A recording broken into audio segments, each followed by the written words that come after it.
اور منت مانگو. منت مانگی, ہرکا بائی سے شادی ہوئی, ہرکا سے سلیم شہزادہ پیدا ہوئے جو بعد میں جہانگیر بنے, جس سے مغلیہ خاندان پھر آگے بڑھا, اور ہرکا بائی کا کوئی ذکر ہی نہیں.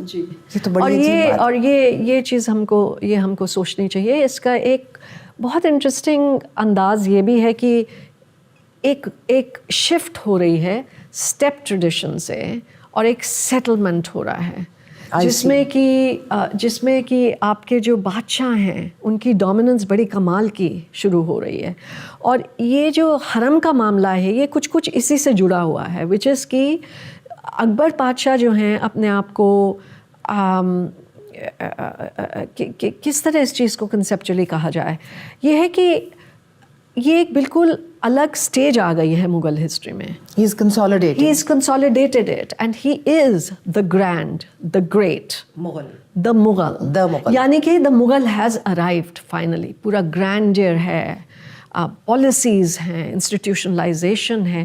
تو ایسے بادشاہ کی عورتیں جو ہیں عام لوگ ان کو دیکھ نہیں سکتے, ان کا نام بھی نہیں جان سکتے. جی نہیں. تو ایک اسی لیے چاہے ان کے الوژن جو ہیں, جو حرم کے الوژنز ہیں وہ مکہ مدینہ کو لے کے ہیں. The idea is to elevate the women, but nonetheless the women have now been asked to go behind the Shabistan Iqbal, حرم کا نام ہے, جیسے کہ شبستان اقبال, ان دیواروں کے پیچھے ان کی زندگیاں مسمار ہو گئی. جی, پر زندگی کبھی ختم نہیں ہوتی. تو یہی this was the reason why Gulbadan fascinated me, کیونکہ تو یہیں تک تو میں نے اپنی وہ پہلی کتاب ختم کی تھی.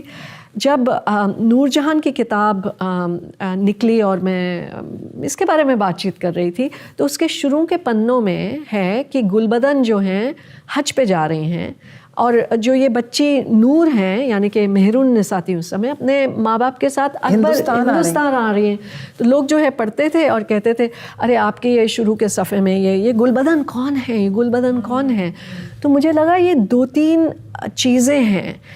ایک تو یہ کہ یہ جب حرم سے نکلیں, جب یہ حجاز کی طرف گئیں, وہاں پہ کیا ہوا, یہ کیا ریزن تھا کہ یہ 4 سال وہاں پہ رہیں. اچھا یہ بتائیے کہ یہ کیسے نکلیں حرم سے, کیسے یہ اتنی 20 خواتین کو جو کہ حرم کی نمایاں خواتین کو لے کے قافلے کے ذریعے اور سمندر میں جہازوں میں بیٹھ کے یہ گئیں حجاز, اور مکہ مدینہ جا کے یہ انہوں نے حج کیا. یہ کیسے ممکن ہوا کہ وہاں چلی گئیں؟ سو اسی لیے یہ کتاب ہے, اور وہ یہ ہے کہ بہت ہی کمال کی کہانی ہے جو کہ ہم لوگ بالکل نہیں جانتے تھے ان کے بارے میں, کیونکہ یہیں پہ ان کی پوری شخصیت کا ہم کو اندازہ ہوتا ہے.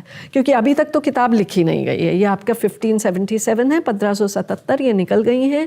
اکبر بادشاہ سے بات ہوئی ہے کہ میں نے کئی سال پہلے اللہ سے جو ہے اپنا میرا یہ عہد تھا کہ میں جو ہے جاؤں گی, تو اکبر جو ہے اور حج کروں گی. اکبر جو ہے بالکل مان جاتے ہیں اس بات کو. کیوں نہیں مانیں گے, کیونکہ وہ تو جا نہیں سکتے, ان کی پوری ان کو رہنا ہے ہندوستان میں, اور زیادہ تر جو ہے بادشاہ جاتے نہیں تھے, ان کے خاندان کے لوگ جاتے تھے. یعنی کہ جو بھی آپ کی برکتیں ہیں وہ خاندانی لوگ لے کے آپ کی برکتیں آئیں گے. اینڈ آف کورس لٹرل ویز کی زمزم کا پانی بھی آئے گا, اور یہ کھجوریں بھی آئیں گی, اور آپ کو ثواب حاصل ہوگا. جی.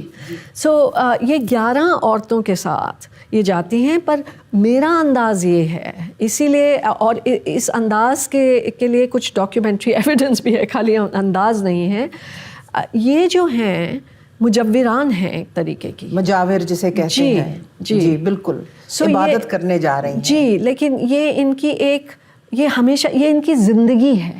یہ ہمیشہ سے شاہی ہیں, شہزادی ہیں, لیکن ان کا پورا ادب جو ہے, یہی میں بات کر رہی تھی, ان کے بابر کی طرح ادب ہے. یہ ان کی نظریں جو باہر ہیں یہ اندر نہیں ہے ایک طریقے سے. سو یہ بھی ایک ریلیشن شپ ہے اندرون اور بہرون کی. سو مجھے لگتا ہے, اور لگتا کیا ہے, اسی لیے میں نے لکھا ہے کہ یہ اس لیے جو ہے حج کرنے جاتی ہیں. سو 11 عورتیں جاتی ہیں سورت میں.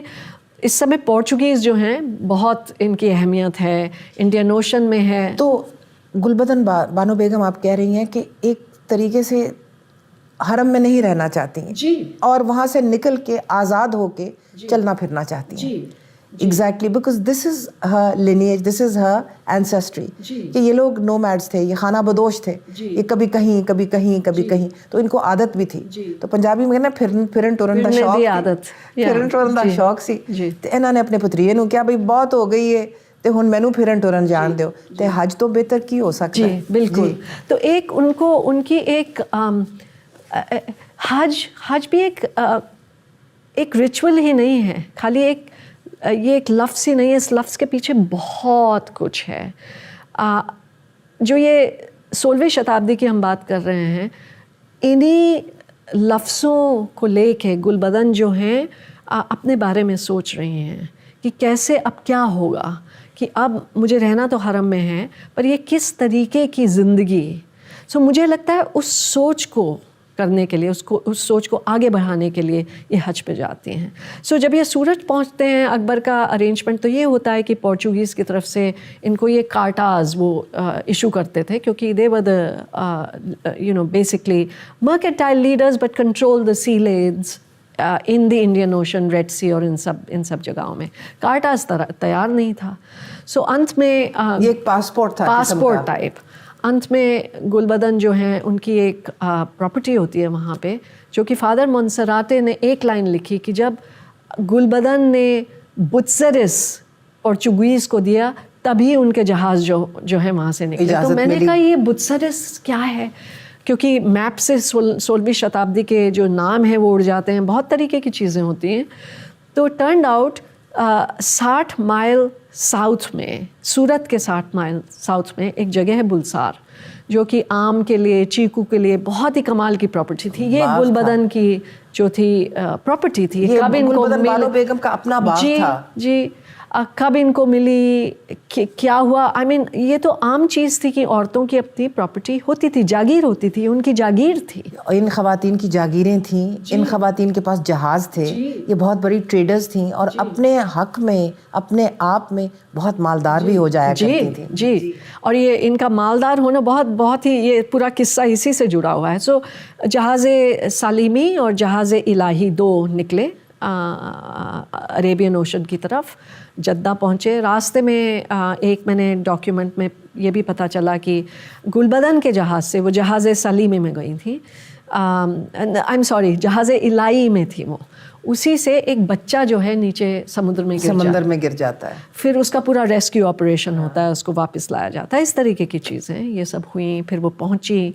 کہانی یہ ہے, جو چیز مجھے بہت پریشان کر رہی تھی, لیکن اچھی پریشانی تھی, بہت ہی بڑھیا ذہنی پریشانی تھی, وہ یہ تھی کہ یہ 4 سال کر کیا رہی تھی وہاں پہ. کیا کیا انہوں نے اجازت؟ تو ہوا یہ کہ مجھے 4 نشان ملے سلطان مراد کے. 5 نشان ہیں اصل میں, استنبول میں ہیں نیشنل آرکائیوز میں, جو کہ سلطان مراد کی کہانی یہ ہے کہ جو آٹومنس تھے 1517 سے انہوں نے حجاز کے کچھ ایریاز کیپچر کیے تھے, ایجپٹ اور یہ سب. یہ عثمانیہ سلطنت کے جو شاہ تھے سلیمان کے والد سلیم دا گرم, انہوں نے, سلیم یاووز ان کو ترکی میں کہتے ہیں, انہوں نے یہ سارا حجاز کا ایریا اور مڈل ایسٹ انہوں نے فتح کیا اور عثمانیہ سلطنت کے اندر جذب کر لیا. تو اس کے بعد ان کے بیٹے سلیمان آئے, پھر ان کے بعد ان کے بیٹے پھر سلیم آئے, اور یہ مراد جو تھے یہ شاید سلیم کے بیٹے تھے. تو سلیمان کے یہ پوتے تھے جی, اور یہ اکبر کے کنٹمپرری ہیں. جی بالکل, جی بالکل. اور اس میں سب سے امپورٹنٹ چیز یہ ہے کہ جب ان لوگوں نے یہ کیپچر کیا عثمانیہ ڈائنیسٹی نے, پروفٹ محمد کے ڈائریکٹ ڈسینڈنٹ تو ہے نہیں, تو کس طریقے سے یہ جو کہ لیگل آپ کا بیسس کیا ہے کہ آپ یہاں پہ حکومت کر سکتے ہیں, وہ یہ تھا کہ انہوں نے اپنے آپ کو اس طریقے سے پروجیکٹ کرنا شروع کیا جیسے کہ ڈاکیومنٹس میں لکھا ہے دی پروٹیکٹرز اینڈ سرویٹرز آف آل, یعنی کہ آپ حجی ہیں یا وہاں کے رہنے والے ہیں یا بیڈوین ہیں, جو بھی ہیں, یہ جو ہیں آپ کا خیال کریں گے, یہ جو ہے مین مدعا ہے. تو جب اور یہیں پہ یہ جو ہے ٹینشن شروع ہو جاتی اور ہے. انہوں نے اپنی اہمیت اسی سے بنائی, اسی سے لیجیٹیمیسی اسی سے بنانے جی کی بالکل. کوشش کی. یہ اسلام میں مانا گیا ہے کہ اگر آپ کسی کا دھیان دیں, کسی کا, اسی لیے تو آپ کی زکوٰۃ ہے, آپ کی صدقات ہے, اور یہ سب چیزیں میں اس لیے مینشن کر رہی ہوں کہ سو گلبدن ان کی گیسٹ ہیں, یہ جانتے ہیں کہ ان کا پورا مغلوں کا کاروان آیا ہے, اور اکبر دا گریٹ کی جو ہیں خالہ پھوپھی ہیں جو اس میں ہیں. تو یہ جانتے ہیں یہ سب چیزیں ہو رہی ہیں. یہ استنبول میں بیٹھے ہیں, ان کو پورا پتہ ہے. 1578 میں ان کا پہلا نشان جو ہے مکہ اور مدینہ جاتا ہے, 2 جگہ. اس میں یہ لکھتے ہیں کہ یہ جو نشان بھی فرمان ہی ہوتا ہے, ہے. جی فرمان ہوتا ہے. تو اس میں یہ لکھا جاتا ہے کہ یہ جو یہ مغل خاندان کی جو عورتیں ہیں, بادشاہ اکبر کی جو یہ سے بیسکلی عورتیں ہیں اور خاندان ہے جو یہاں پہ آیا ہے, یہ ایک طریقے سے مجوران ہو گئے ہیں. یہ بہت سمے سے یہاں بیٹھے ہیں, اور یہی نہیں ہے, یہ صدقات لوگوں کو دے رہے ہیں. یہ پہلے پیسے, بہت دولت نچھاور کی اکبر نے ان کے ساتھ بھیجی صدقہ کے لیے.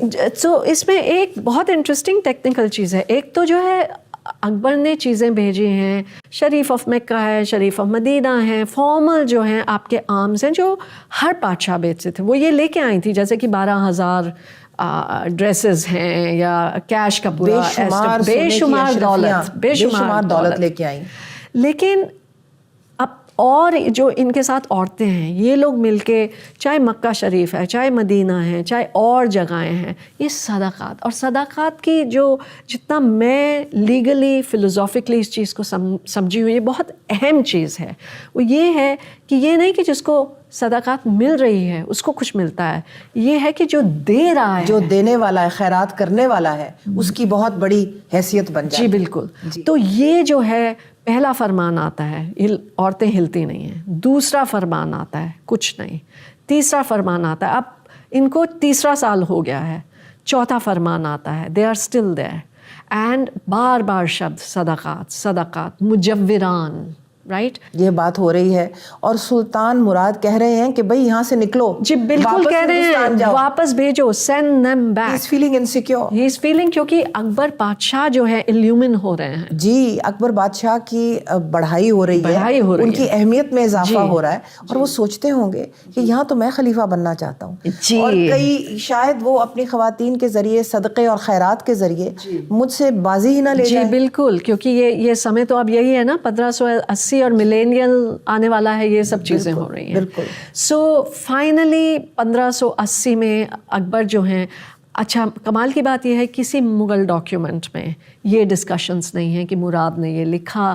بس یہ ہے کہ 1580 میں اکبر نے جو ہے حج میں جو بھی وہ اپنے فنڈز بھیجتے تھے وہ سب بند کرتے ہیں, اور دوسرا حج کمانڈر بھیجتے ہیں. اور ایک لائن ہے اکبر نامہ میں جس میں یہ کہا گیا ہے کہ یہ جو حرمان تھیں یہ آنا نہیں چاہتی تھیں. خیر یہ نکلے 1581 میں. اچھا, وہاں سے آنا نہیں چاہتی تھی. ایک لائن ہے, واپس آنا نہیں چاہتی تھی, لیکن they valued their freedom too much. They valued their freedom. They valued this extraordinary land. Let's take a break. مجوران جو شبد ہے یہ بہت کمال کا شبد ہے. اس میں یہ ہے کہ لوگ جو ہیں حجاز میں, ہم لوگ سوچتے ہیں کہ حج کرنے جاتے ہیں, آف کورس حج کرنے جاتے ہیں, پر جب وہ کرتے ہیں 16ویں شتابدی میں خاص کر کے, اور کیا کرتے ہیں, they travel, they look at the land, they become one with the land. وہاں کمال کی چیزیں ہوتی تھی. دیکھیے وہاں پر انہوں نے کیا کیا دیکھا جس کا آپ نے ذکر بھی کیا, کہ وہاں جاتی ہیں جہاں رسول اللہ صلی اللہ علیہ وسلم پہلی مرتبہ رکے مدینے کے باہر, جہاں باغ میں ان کی اپنی کھجیاں, اپنے وہ ڈیٹ پامز وغیرہ, جہاں انہوں نے اپنے ہاتھوں سے چھوٹی چھوٹی مساجد بنائی, وہ ان جگہوں میں جاتی ہیں. وہ جا کے وہاں پر وہ کنویں دیکھتی ہیں جو انہوں نے خود کھودے, جہاں سے پانی نکلا. تو وہ چیزیں جب دیکھتے ہیں تو ایک مسلمان کے لیے تو it's a very moving experience. پھر اس کے بعد بی بی فاطمہ تو زہرا کے مزار پہ جاتی ہیں, وہ دیکھتی ہیں وہاں پر ان کا مزار. پھر بی بی خدیجہ کے جاتی ہیں, وہ دیکھتی ہیں ان کا گھر جو چھوٹا, وہ دیکھتی ہیں کس غربت میں ان کا گزارا ہوا اور کتنے عظیم لوگ تھے. تو that must have felt something to them and freeing to them. کہ جتنا آپ دیں